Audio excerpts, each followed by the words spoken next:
We left at the recess just after President Trump's 224 tweet attacking the vice president. By this time, the president had been in his dining room for an hour. I want you to just think of what you would have done if you were in his shoes and had the power to end the violence. You would have immediately and forcefully told the rioters to stop and leave. Like, stop and leave. Done.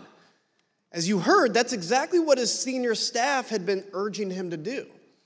But he resisted, and he kept resisting for another almost 2 hours. In the meantime, all the president did was post two tweets, one at 2:38 and the other at 3:13. One said, quote, "Stay peaceful." The other said, quote, "Remain peaceful." But the president already knew that the mob was attacking the police and had invaded the Capitol. Neither tweet condemned the violence or told the mob to leave the Capitol and disperse.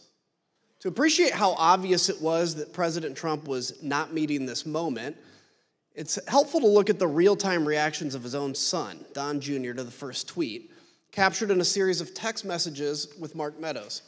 I'll warn the audience that these messages contain some strong language.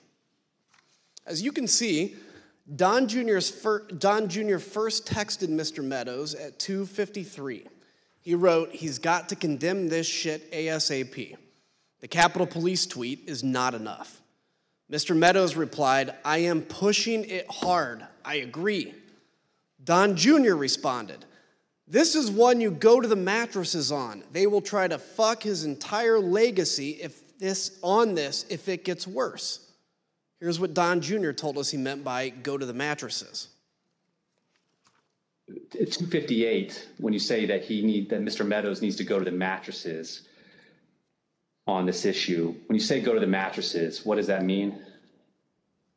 It's just a reference for going all in. I think it's a Godfather reference. Sean Hannity agreed, and he also turned to Mark Meadows for help after the president's second tweet. As you can see, Mr. Hannity texted at 3:31 to say Trump needed to deliver a statement to the nation telling the rioters to leave the Capitol. Mr. Meadows responded that he was, quote, on it. Don Jr. and Sean Hannity were not the only ones who implored Mr. Meadows to get the president to speak to the nation and tell the mob to leave, to go home, go home. Throughout the attack, Mr. Meadows received texts from Republican members of Congress, from current and former Trump administration officials, from media personalities, and from friends. Like President Trump's staff, they knew President Trump had to speak publicly to get the mob to stop. Let's look at just a few of these text messages. Fox News personality Laura Ingraham said, "The president needs to tell the people in the Capitol to go home." Former Chief of Staff Mick Mulvaney urged Mark, he needs to stop this now. Fox News personality Brian Kilmeade said, "Please get him on TV, destroying everything that you guys have accomplished." When we interviewed White House counsel Pat Cipollone, he told us that he knew the president's two tweets were not enough. Let's listen to what he said. I think the question is, did you believe that the tweets were not anything about your advice to the president? No, I believe more needed to be done. Okay. I believed that a public statement needed to be made. So Donald Trump Jr. finally made his appearance at the House Select hearing. This was video from day 8, audio of Donald Trump Jr.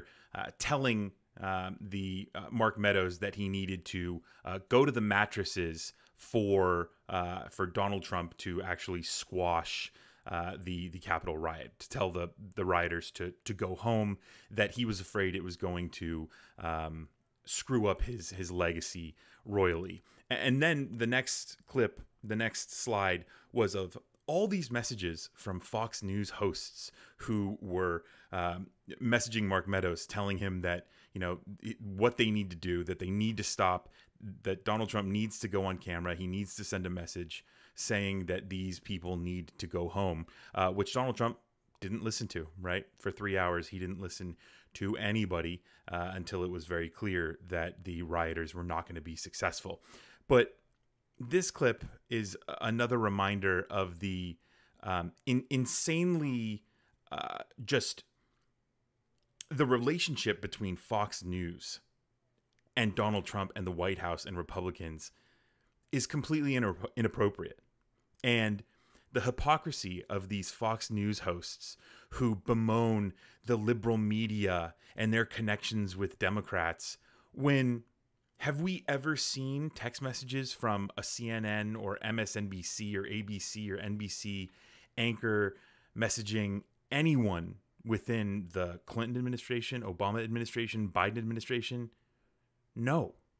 Donald Trump's actions on that day are reprehensible, right?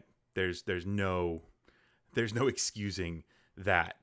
But what's underneath Donald Trump is the Republican Party that put him there and the Fox News media that aided and abetted that party in doing so.